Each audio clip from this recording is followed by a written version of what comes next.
Hello hi నమస్తే అందరికీ welcome to Chandrika's recipes అనమాట. టుడే మీ ముందుకు నేను ఒక రెసిపీతో వచ్చేసాను. వెలగపండు పచ్చడి. వెలక్కాయని కట్ చేసుకున్నాను, రెండు ముక్కలుగా చేసి దాంట్లో గుజ్జును మొత్తం తీసుకున్నాను, ముక్కలుగా కట్ చేసుకున్నాను. స్టవ్ మీద ప్యాన్ పెట్టుకొని కొంచెం ఆయిల్ వేసుకున్నాను. అది హీట్ అయిపోయింది.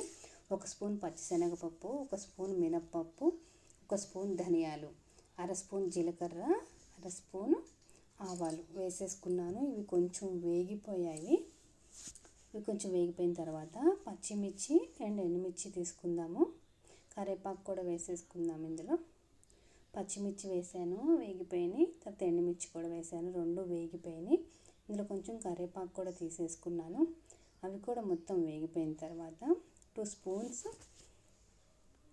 నువ్వులు వేసుకోండి. వెలగపండు పచ్చడి చాలా మంచిదండి హెల్త్కి. సీజనల్ ఫ్రూట్ కదా, ఇది పండు కదా, తింటే హెల్త్కి చాలా మంచిది. ఇన్ఫెక్షన్స్ కూడా రానియదనమాట. 2 స్పూన్స్ చూడండి నువ్వులు వేసేసాను. ఇందాక వెలగపండు కట్ చేసుకునే ఉన్నది కదా, అది కూడా వేసేసుకున్నాను. ఒక 2 సెకండ్స్ వేగనిస్తే చాలు, ఎక్కువ అవసరం లేదనమాట. అది మొత్తం వేగిపోతుంది. వేగిపోయిన తర్వాత పక్కన పెట్టేసుకొని కొంచెం చల్లార్చిన తర్వాత మిక్సీ పట్టేసుకుందాము. వేగిపోయినాయండి, చల్లారిపోయాయి. మిక్సీలోకి తీసేసుకుందాము.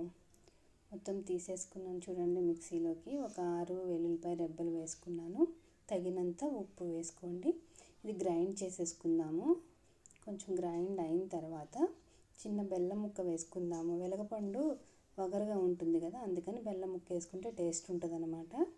గ్రైండ్ అయిపోయిందండి మొత్తం. ఇప్పుడు పోపు పెట్టేసుకుని, ఎక్కువ మెత్తగా పేస్ట్ అవ్వనివ్వక్కర్లేదు, కొంచెం అట్లా గ్రైండ్ చేసుకోండి. టుడే రెసిపీ అండి వెలగపండు పచ్చడి. Okay, thank you so much. Please like, share and subscribe.